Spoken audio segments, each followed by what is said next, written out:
আমরা অর্গাননের এখন 251 আর 52 করব এই এপিসোডে। খুব সুন্দর, এই সমস্তগুলি কিন্তু খুব মাথায় রাখা প্রয়োজন, কারণ আমরা অনেক সময় অর্গাননের এই সমস্ত সূত্রগুলি ভালো পড়ি না, ভালো বুঝি না, যার কারণে আমরা অনেক জেনেও রোগী চিকিৎসার সময় সঠিকভাবে চিকিৎসা করতে পারি না। যার কারণে এগুলি আমাদের খুব ভালো করে বোঝার দরকার এবং মনে রাখা দরকার। আচ্ছা, আমরা 251 সূত্রতে কি পাই? আমরা বলছি এমন কতকগুলি ঔষধ আছে আমাদের মেডিকায়, যেমন ইগনেশিয়া, ব্রায়োনিয়া, রাস্টক্স এবং কখনো কখনো ব্লেডনা, বা আরও মেডিসিন আছে, অনেক মেডিসিন আছে, যাদের মানব স্বাস্থ্যের পরিবর্তন করার ক্ষমতা পর্যায়গত ক্রিয়ার সঙ্গে দৃষ্ট হয়। এক প্রকার প্রাথমিক ক্রিয়ার লক্ষণ সমূহ যাহারা আংশিকভাবে পরস্পরের বিপরীত। মানে এমন কতগুলি ওষুধ আছে যেগুলির ক্রিয়া পরীক্ষাকালে লক্ষ্য করা গেছে পর্যায়গত এবং বিপরীতভাবে আসা যাওয়া করে আসে।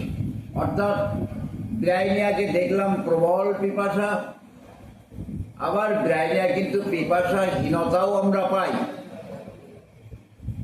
আমরা রাস্টক্সের মধ্যে অস্থিরতা পাই, আবার চুপচাপও পাই। আমরা ঠিক তদনুরূপভাবে যেমন ইগনেশিয়ায় লোক সঙ্গে থাকতে চায়, আবার লোক সঙ্গে বিরক্তি বোধ করে। এই যে লক্ষণ, প্রাথমিক একটা লক্ষণ এবং পর্যায়গতভাবে দ্বিতীয় লক্ষণটা সম্পূর্ণ কিন্তু বিপরীত। এমতো অবস্থায় আমরা অনেক সময় কি করি?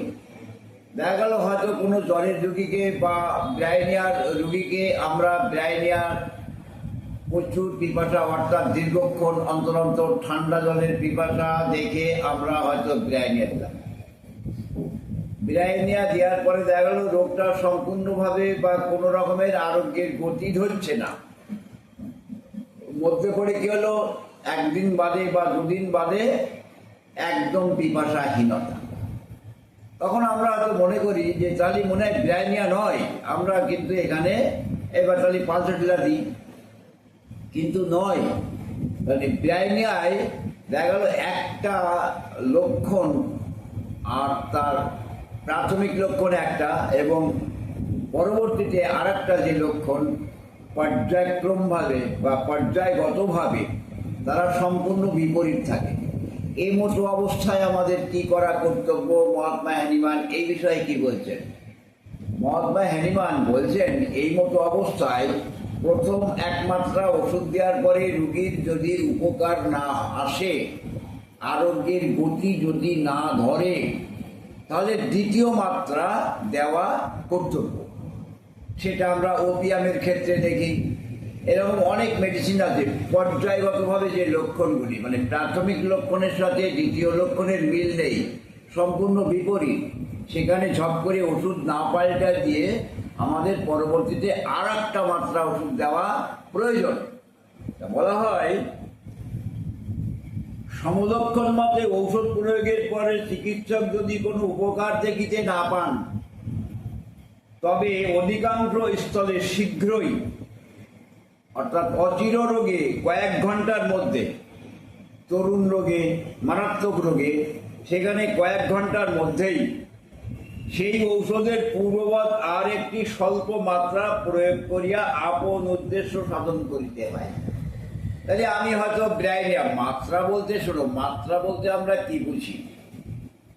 হোমিওপ্যাথি অনুসারে যেটা বোঝানো হয়, কয়েকবার খাওয়ানোর পরে সেই ওষুধের একটা ক্রিয়া যখন প্রথম ঝঙ্কার জাগরিত হয়, এই দুটো তিনটে একটা যে কবারই খাওয়ানো হয় না কেন, সেই কয়েকবার মিলে কিন্তু একটা মাত্রা হয়। তাহলে আমরা দেখা যাচ্ছে দুবার বা তিনবার খাওয়ানোর পরে আমরা কিন্তু রোগীর কোনো উন্নতির দিকে পৌঁছাতে পারছি না, বরং প্রাথমিক একটা লক্ষণ নেই, তার বিপরীত লক্ষণটা তখন উদয় হয়ে গেল। এমতো অবস্থায় রুগী হয়তো আরোগ্য হচ্ছে না বা আরোগ্যের গতি শুরু হচ্ছে না, কি করব। কিন্তু দেখা যাচ্ছে অন্যান্য লক্ষণ যখন সেখানে আসেনি এবং আমার প্রথম কেস রেকর্ডের রুগীটা ব্রাইনিয়ায় ছিল, তাহলে আমার ওখানে প্রয়োজন ব্রাইনিয়ার আর একটা ডোজ প্রয়োগ করা। তাহলে কিন্তু আমাদের যে উদ্দেশ্য, অর্থাৎ রুগী আরোগ্য করার যে উদ্দেশ্য, সেই উদ্দেশ্য সাধন হয়ে যাবে। তাই আমাদের ওষুধ পড়ার সময় খেয়াল রাখতে হবে প্রাথমিক ক্রিয়া এবং তার বিপরীত যে ক্রিয়াগুলি আছে, পর্যায়গত ক্রিয়া, পর্যায়গত লক্ষণ, এবং এই সমস্তগুলি কিন্তু ওষুধের পুঙ্খানুপুঙ্খ আমাদের জেনে নেওয়া কর্তব্য, জেনে মনে রাখতে হয়। আমরা 52তে পাই, কিন্তু এত ভিন্ন এছাড়াও ঔষধগুলিকে সোরাজনিত চিররোগ সমূহের ক্ষেত্রে, মানে পুরাতন রোগের ক্ষেত্রে প্রয়োগকালে যদি আমরা দেখি সর্বাপেক্ষা সুনির্বাচিত সমলক্ষণ সম্পন্ন সোরাগ্ন ঔষধ উপযুক্ত স্বল্প মাত্রায় উপকার করিতেছে না। আমাদের সঠিক ওষুধ প্রয়োগ করলাম, দেখা গেল টোটাল সালফার কি টোটাল লাইকোপোডিয়াম, আমরা সার্বিকভাবে কেস রেকর্ড করে সিমিলিয়ারিটি করে সাদৃশ্য বিধান অনুসারে হয়তো ওষুধটা প্রয়োগ করলাম, কিন্তু দেখা গেল তবুও রোগীর মধ্যে কোনো আরোগ্যের গতি আসছে না। সেখানে আমরা কি করতে পারি? বলা হচ্ছে তাহলে বুঝিতে হইবে যে কারণটি রোগীকে পরিপোষণ করে তা এখনো বর্তমান আছে। অর্থাৎ রোগের মূল কারণ একটা আর পরিপোষক কারণ একটা। মূল কারণ হচ্ছে মাইজাম দ্বারা প্রাণশক্তি আক্রান্ত, এটা হচ্ছে মূল কারণ।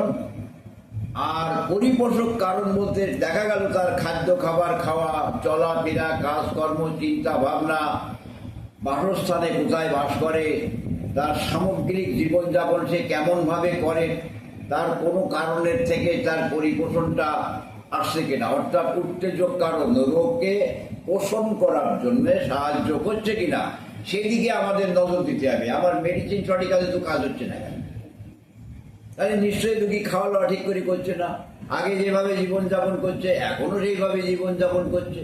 তাহলে এই মতো ক্ষেত্রে আমাদের কিন্তু নজর দিতে হবে কেন আমার ওষুধটা কাজ করছে না।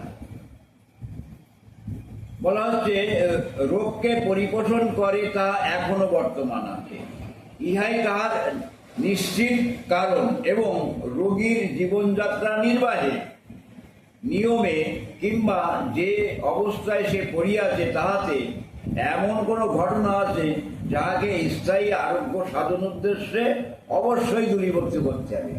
তাই এমতো অবস্থায় নির্বাচিত অ্যান্টিছোরিক বা অ্যান্টিমাইজমেটিক ওষুধ পুরাতন রোগের ক্ষেত্রে সার্বিক জেনে শুনে ব্যবহার করার পরও যখন উপকার অর্থাৎ আরোগ্যের গতি সৃষ্টি না করে, তখন পরিষ্কার করে বুঝতে হবে যে কারণ অর্থাৎ যে পরিপোষক কারণগুলি রোগকে পরিপোষণ করে যাচ্ছে, অর্থাৎ রোগকে বৃদ্ধি করতে সাহায্য করছে, ফান্ডামেন্টাল কজ নয়, অর্থাৎ maintaining cause, fundamental cause or maintaining cause বা এক্সাইটিং কজ। এক্সাইটিং কজ অথবা মেনটেনিং কজ একটা, আর ফান্ডামেন্টাল কজ একটা। ফান্ডামেন্টাল কজ হচ্ছে মূল কারণ মাইজাম, আর এক্সাইটিং কজ বা মেনটেনিং কজটাকেই আমরা পরিপোষক কারণ বলি।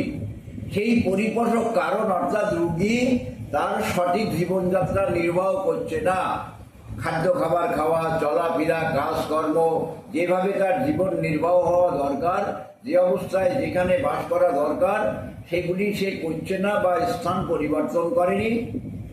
সেই গুমট ঘরে থাকছে, সেই 24 ঘন্টা অন্ধকারের মধ্যে থেকে কাজ করছে বা 24 ঘন্টা আলোতেই কাজ করছে। সে সাধারণ স্বাস্থ্য ব্যায়াম করে না, বা দেখা গেল সে ওই রকম মিষ্টি খেয়েই যাচ্ছে।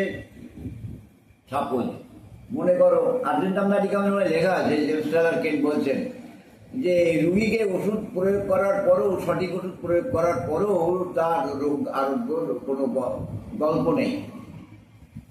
বলা হচ্ছে আপনি কি মিষ্টি খান? রুগী বলছে না না আমি মিষ্টি খাই না। তখন রুগীর স্বামী বলছে কেন, আমি যে তোমাকে কয়েক পাউন্ড করে মিশ্রি কিনে আনি দিই সেগুলি তুমি কি করো? তখন রুগী বলছে, রোগিনী বলছেন ও সামান্য কিছু, ওটা কোনো ব্যাপার না। তার মানে কয়েক পাউন্ড করে মিশ্রি খায়, ওটা কোনো ব্যাপার না। তা যখন থেকে তার মিশ্রি খাওয়া বন্ধ করে দেওয়া হলো, তখন থেকেই তার কিন্তু রোগটা আরোগ্যের সূচনা শুরু করলো, অর্থাৎ আরোগ্য হয়ে গেল পরবর্তীতে। এই যে পরিপোষক কারণ, এই পরিপোষক কারণ যদি থাকে, তাদের নির্বাচিত ওষুধ দিয়েও কিন্তু আরোগ্য করা যায় না। তাই আমরা অনেক সময় বলি, অর্থাৎ আমি বলি যে 50% ডাক্তারবাবু ট্রিটমেন্ট করেন আর 50% ম্যানেজমেন্টের উপরে ট্রিটমেন্ট হয়। কারণ কথা শুনবো না, শুধু ওষুধ খাবো, রোগ সারবো, তাহলে তার রোগ কিন্তু আর কখনোই জীবনে আরোগ্য হবে না। নিশ্চয়ই বোঝা গেল? ঠিক আছে।